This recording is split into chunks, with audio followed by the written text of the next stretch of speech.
మగ మధ్య ఆకర్షణ సర్వసాధారణం. ఇక చిత్ర పరిశ్రమలో ఇది మరింత ఎక్కువగా ఉంటుంది. రకరకాల వ్యక్తులు, రంగుల ప్రపంచం లాంటి ఇండస్ట్రీలో ఎన్నో జంటల మధ్య ప్రేమలు పుట్టాయి. కానీ వీటిలో పెళ్లి వరకు వెళ్లిన కథలు కొన్నే. ఆల్రెడీ పెళ్ళయి పిల్లలున్నప్పటికీ ఎంతో మంది హీరో హీరోయిన్ల మధ్య ప్రేమాయణం నడిచింది. అయితే వారిలో నేనేమీ తక్కువ కాదంటూ ఒకరు కాకపోతే మరొకరు, వారు కాకపోతే ఇంకొకరు ప్రేమాయణాలు నాకు కొత్త కాదు గురు అంటూ రెచ్చిపోతోందట ఈ మల్టీ టాలెంటెడ్. మరి అంతగా ప్రేమాయణాలు నడుపుతున్న ఆ భామ ఎవరో మీకు తెలుసుకోవాలందా?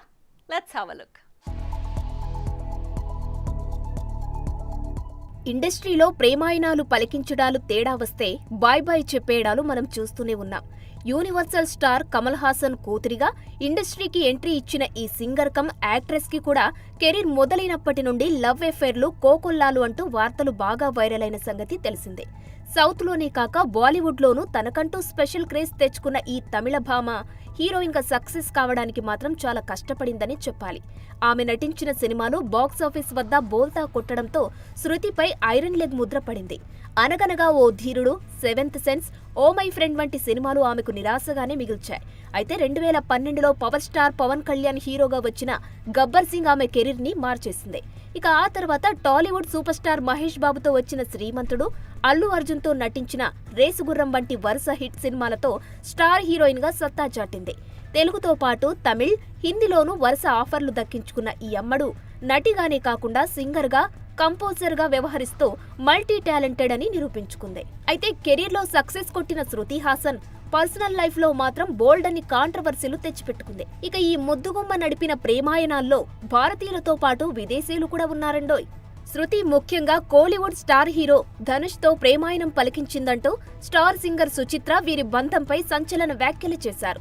3 మూవీ టైంలో శృతి హాసన్ ధనుష్ ప్రేమలో పడి కొన్నాళ్లు డేటింగ్ చేశారని ఆమె చెప్పుకొచ్చింది. అయితే అప్పటికే ధనుష్ కు పెళ్లై పిల్లలు కూడా ఉన్నారు. సూపర్ స్టార్ రజనీకాంత్ కుమార్తె ఐశ్వర్య ధనుష్ భార్య. ఈ విషయం తెలిసి శృతికి ఆమె గట్టి వార్నింగ్ ఇచ్చినట్లుగా కోలీవుడ్ వర్గాల్లో ఇప్పటికీ చర్చ జరుగుతుంది. అలా ఈ జంట విడిపోయిందని, లేదంటే అప్పట్లోనే పెళ్లి చేసుకుని ఉండేవారన్న కామెంట్స్ వినిపించాయి. అంతేకాదు 3 మూవీ తర్వాత మళ్లీ ఇప్పటి వరకు శృతి, ధనుష్ జంటగా నటించలేదు. అయితే ఇప్పటికీ ధనుష్ కి శృతి అంటే ప్రేమ తగ్గలేదని కోలీవుడ్ లో టాక్ చక్కర్లు కొడుతుంది. ఇక ఆ తర్వాత మైకేల్ కోర్సులే, శృతి హాసన్ మధ్య లవ్ ట్రాక్ నడుస్తోందని అప్పట్లో కోలీవుడ్ లో ప్రచారం జరిగినా అది 3 నాళ్ల ముచ్చటగానే ముగిసిపోయిందని సమాచారం. మైకేల్ తర్వాత డూడుల్ ఆర్టిస్ట్ శాంతను హజారికాతోనూ డేటింగ్ చేసిన ఈ జంట ముంబైలో కాపురం పెట్టినట్లుగా వార్తలు సైతం వచ్చాయి. అయితే వ్యక్తిగత కారణాలతో శృతి మరోసారి తన ప్రేమ బంధానికి రామ్ రామ్ చెప్పినట్టు తెలుస్తోంది. సినిమాలతో పాటు సోషల్ మీడియాలో యాక్టివ్ గా ఉండే శృతి హాసన్ ఎప్పటికప్పుడు తన కొత్త సినిమాలు, పర్సనల్ విషయాలు పంచుకుంటూ ఉంటుంది. అంతేకాదు ఏ సబ్జెక్టు పైనైనా బోల్డ్ గా ఉన్నది ఉన్నట్లుగా మాట్లాడుతుంది ఈ గబ్బర్ సింగ్ భామ. అప్పట్లో పెళ్లి గురించి మాట్లాడుతూ తనకు అప్పుడే పెళ్లి చేసుకోవాలని లేదని, కానీ నచ్చిన అబ్బాయి దొరికితే మాత్రం వివాహానికి ముందే తల్లిని అవుతానని కుండబద్దలు కొట్టింది. చూడాలి మరి ఈ ప్రేమాయణాలు ఇలాగే కంటిన్యూ అవుతాయో లేక 3 ముళ్లతో ఒక దగ్గర ఆగుతాయో. For more videos like this, subscribe Big TV channel.